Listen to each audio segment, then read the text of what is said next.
Hello, game theorists. So we just finished playing the beauty contest game. We'll look at the theory behind it and also what you guys did. First of all, though, you're probably wondering, why is it called a beauty contest?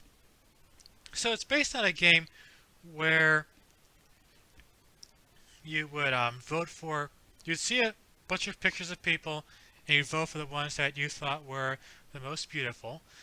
The winner would be the one who picked the most popular pictures. Now, Keynes observed that you're not really voting for the ones that you think are most beautiful, but rather which ones you think most other people would vote for. And he used that as an analogy to look at the stock market. So you're not necessarily picking the stocks that you think are best, but rather you're picking the stocks that most other investors will also probably want to pick because those are the ones that are going to go up. We actually might have seen this quite recently with the whole GameStop stock trading.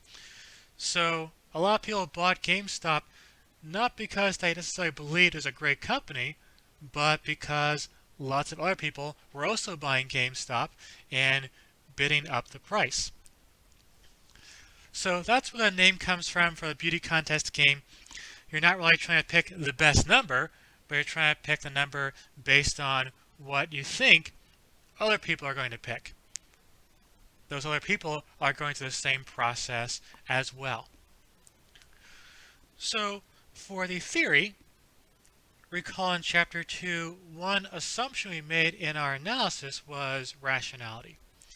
Rationality in game theory has two components. First of all, it means you're trying to maximize your own payoff. This does not necessarily mean you're selfish. We talked about that a bit in chapter 2.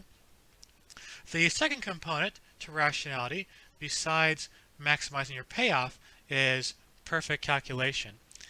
This beauty contest game does test your calculation skills and also test your confidence in other people's calculation skills.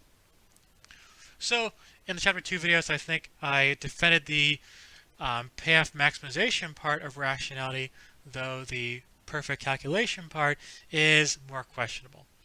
So let's do this properly and look at what does perfect calculation do for us. So you have to pick an number between 0 and 100.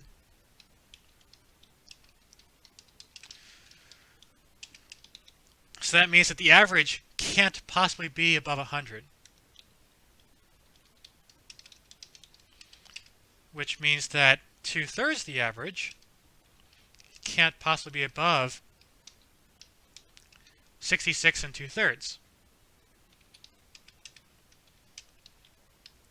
So if we're all rational, then nobody's going to pick above 66 and 2/3. Everyone passed this first test. All the guesses were way lower than 66 and 2/3. Now let's take that same line of reasoning one step further.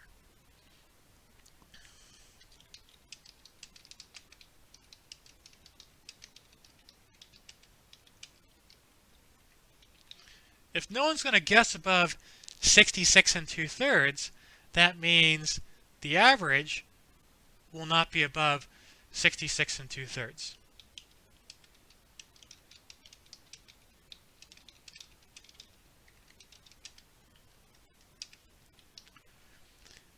And if the average can't be above 66 and 2/3, what does that imply about 2/3 the average?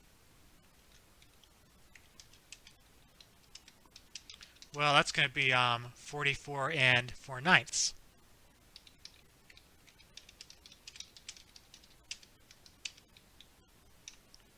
So no one should guess above 44 and 4/9.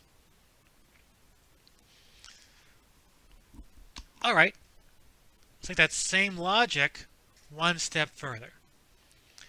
If no one's going to guess above 44 and 4/9, that means the average won't be above 44 and 4/9.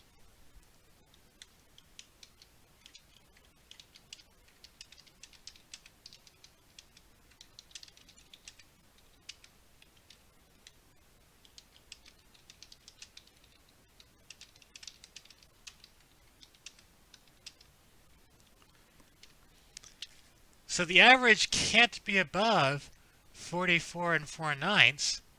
That means that 2/3 the average is going to have to be at least a little bit less than 30.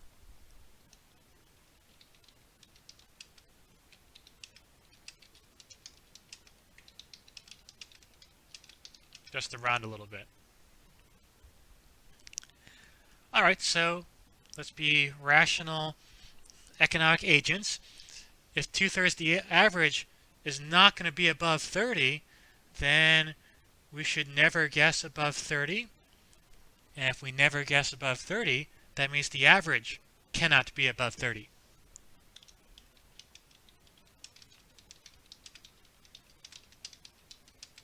Which means that 2/3 the average can't be above 20, which means we never guess above 20.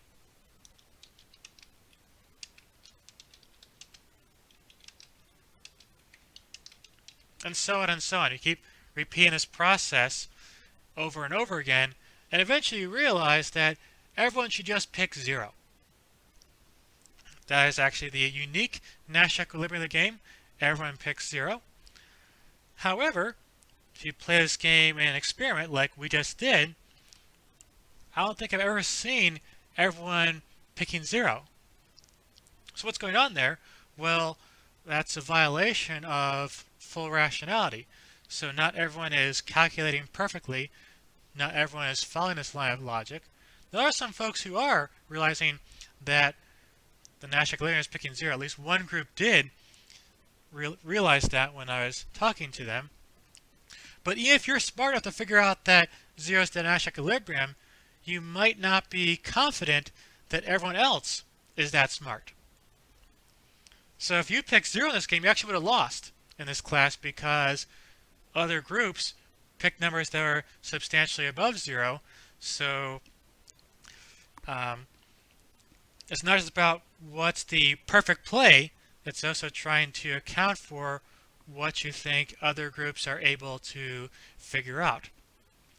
So how did you guys handle that decision? Let's go and look at our results. So I'll post this up on my courses. So here are the 8 groups and their choices. So if you go and take the average, it works out to about 20.4. And then 2/3 of the average is 13.6.